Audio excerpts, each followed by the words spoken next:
out. You go higher than a 6, we're done. What is up, movie nuts? Welcome back to another movie review. So as you've seen, I decided to watch the 2017 Vikram Vedha. I know that there is also a 2022 version, which I'm assuming is also just the, I guess, updated version of Vikram Vedha.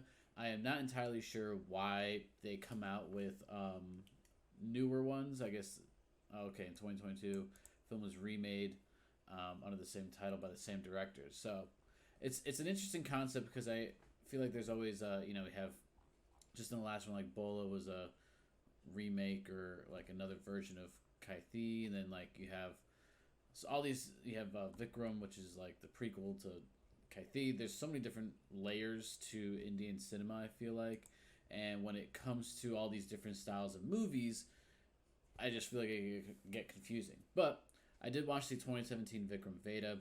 I'm not sure if I will check out the 2022 one because I don't know, maybe this one just did it. This movie was very interesting, and it almost, like, going back and kind of thinking on it for a little bit, and also reading a little bit about the movie on just doing some like research. It was way more in depth and thoughtful than I initially thought it was going to be. I was expecting this movie to kind of be like this high action film with just, these two guys, they're trying to hunt each other down and stuff, but it really was more about kind of the storyline of everything, not necessarily all about the action in this sense. And it's described as a neo-noir action thriller film, which, all right, I mean, I can get behind that, and pretty interesting. There were a couple scenes throughout the film itself where I felt like it was a little bit almost like Sherlock Holmesy. And I mean, here we have the Sherlock Holmes series with Benedict Cumberbatch, which is absolutely fantastic. And there were some scenes where he's like imagining, like he's going back and thinking of all the different times where he's spoken to Veda, and basically saying like he's going through and picturing everything happening in his head, and he's putting all the pieces together in order to figure out what's going on. And that just kind of reminded me a little bit about, Sherlock Holmes and all that kind of stuff, kind of from that investigative side. And then you also had the stories that Veda was telling Vikram, and all those stories pretty much balance with the, well, not balance, but like go along with the storyline of good versus evil. So this is a classic good versus bad film, and then you kind of see this progression of character along with Vikram, where he's kind of learning how to blur the two together. I mean, even through the general descriptions of how this movie is, he's a no-nonsense cop. He sees everything kind of in black and white. You're either good, you're bad. Here's the line. While Veda kind of sees it as, it can mix, it can intermingle. Just because something that I do can be perceived as bad, it doesn't necessarily mean that it's always going to be bad, and that has the reasoning for all that kind of stuff. And it's a really interesting, story in that aspect where you see these good versus bad. And I honestly thought, I literally sat down and watched this movie earlier today at the time of this recording, and it was a pretty good watch. And I know you guys have recommended Vikram Vedha over and over and over again, and I finally got the chance to sit down and just kind of absorb it all. And honestly, these two actors, I haven't heard of them before, and I think we tend to watch films that have a lot of the same actors in it just because you get used to something. But at the end of it, I left this, finishing this off with a really good understanding of kind of everything that happened. Early on, I was kind of confused, kind of lost, because they just throw you into everything. And then they end up doing these like backstories where they go back and explain how Veda ended up becoming a Don, and also you can tell when somebody is a Don by the way that they dress. I think across this, I don't know if it's some type of like thing that is just in within Indian culture, but there is such an easy way to tell if somebody's a gangster, and it's always a collared shirt with the button, like you have such a deep V chest, always open, aviator glasses. Most of the time, they have a beard, and yeah, pretty much just this kind of like look in their. They're always serious, and I might put a video together of how to become a Don, but it's just such a funny thing because all of them kind of look all the different types of Dons that we've seen across gangster movies. They've all looked the same, and just with the aviators and all that kind of stuff.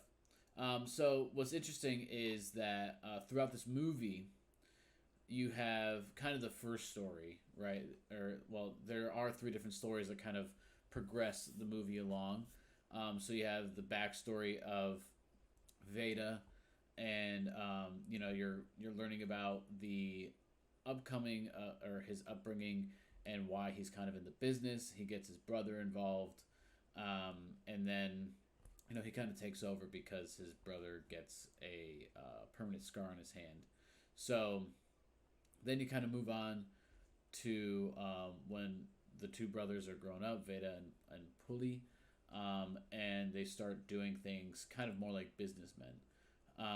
And what was interesting to me is that spoilers alert too. I mean, it's been 2017, so I mean, even if you've seen the 2022 one, is that Chandra, the wife of Puli, ended up just running away with the money, but she ends up coming back.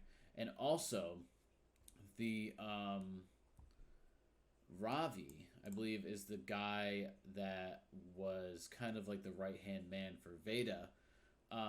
Was kind of he wanted to work his way up. He felt like the place that Veda was in was also his own rightful role, and basically was like trying to get under him, out from underneath him and like get him killed so he can and use the police against him.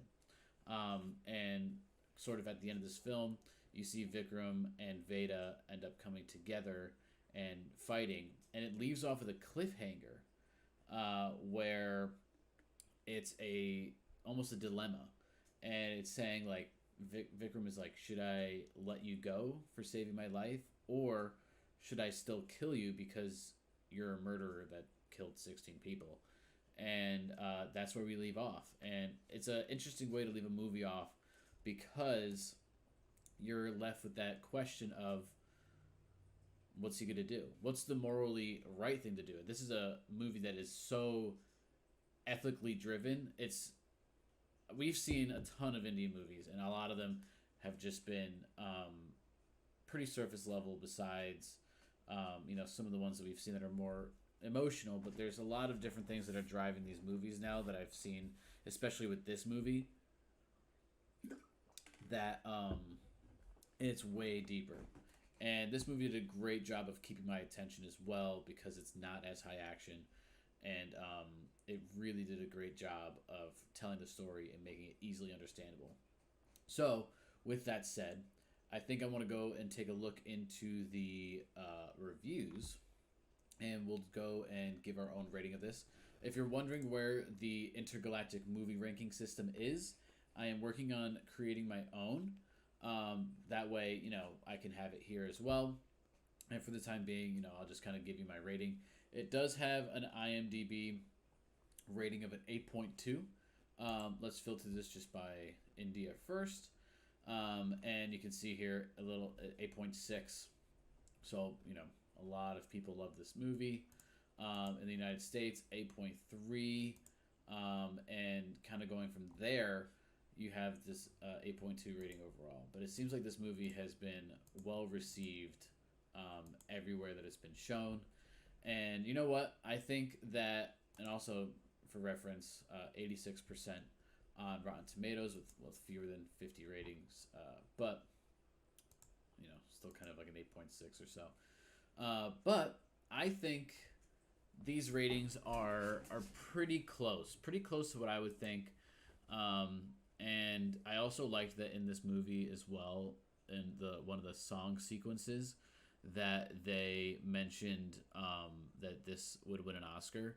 And this also reminds me, I wanted to go check out the awards area here to see if this won any. Best Actor, nominee for Best Film Jury Award. I mean, it's nice that it's gotten some recognition.